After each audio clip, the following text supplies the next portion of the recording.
Hi there, it's Sally from Rickety Snippets here, and today I thought I might make up some clusters. So I've recently added some dragonfly stamps and some circles to the shop, along with some numbers. So I thought they might make some interesting focal points for some clusters. So I'm going to be using those, and I got the collage papers in blue and purple, so I'm going to be using those as well. But of course you can use absolutely anything that you have already in your stash.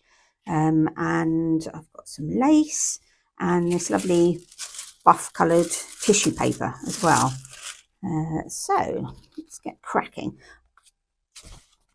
First thing I'm going to do is just tear up some of these sheets into various shapes. So just letting them do their own thing as I tear them up.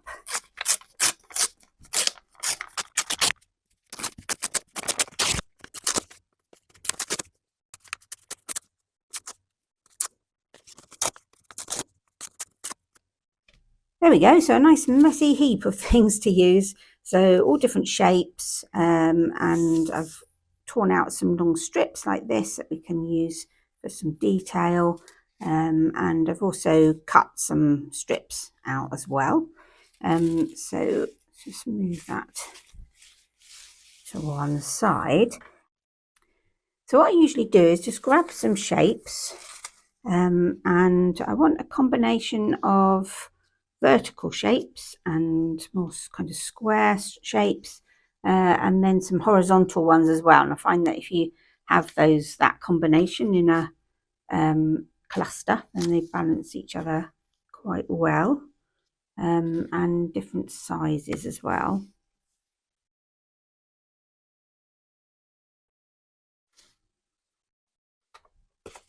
I'm just going to play with that until I get something that I like.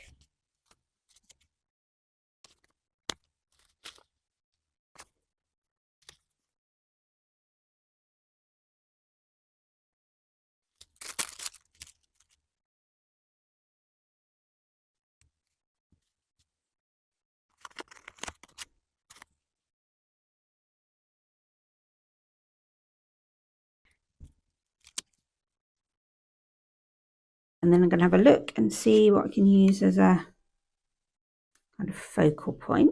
It's quite nice. Number as well, maybe, or around with it. I like this one as a focal point. So I'm just going to put some ink on these edges. So we've got a nice straight edge on the stamp and then some torn edges. So different textures working together there.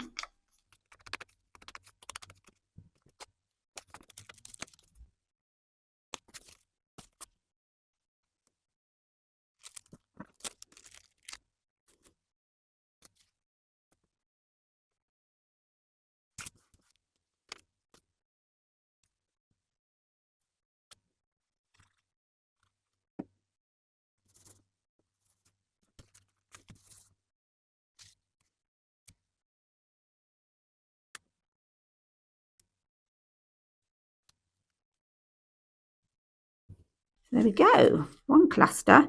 I quite like these bits sticking out, but I might shorten them depending on where they go. But I quite like those kind of translucent bits of paper, and they could look quite nice when you put them on a page, because you'll see a bit of what's underneath as well. Okay, so that's one, and let's make another.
See, I'm quite liking this green dragonfly on there.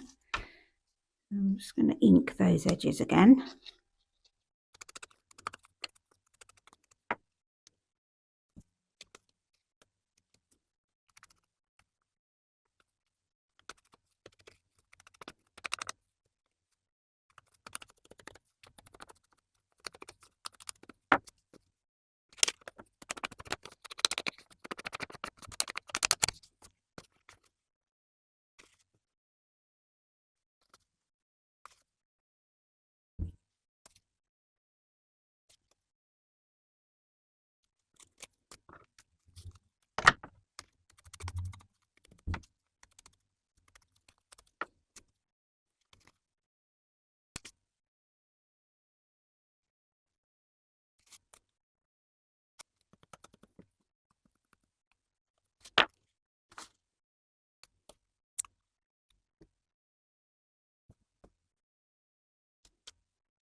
There we are, so cluster number 2, so some boxier elements, but still with some verticals and some horizontals.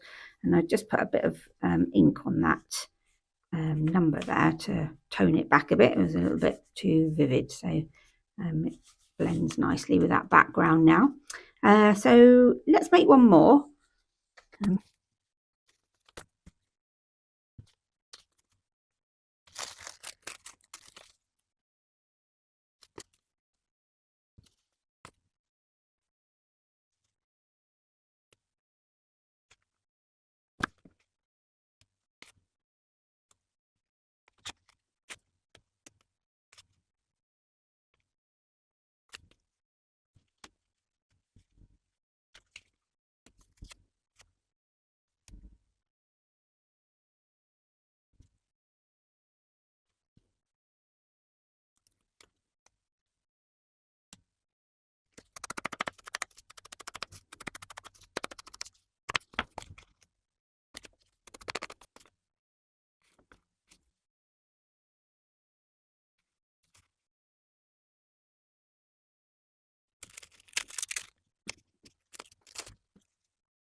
So that's it, 3 clusters. So they're really quick and easy to make, and you can use up all your scraps in them, and bits of fabric and anything you like, really.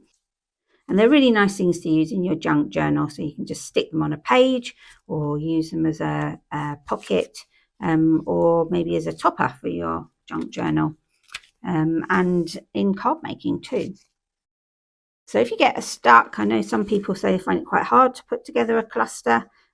Just remember that kind of rule of using different size papers and different orientations, so horizontal, vertical, and more kind of blocky square or rectangular shapes. Then you'll get a nice balance and you should be really pleased with the results. So I hope you have fun making your own clusters. Let me know how you get on in the comments. If you've got any questions, let me know, and I'll see you again soon. Bye for now.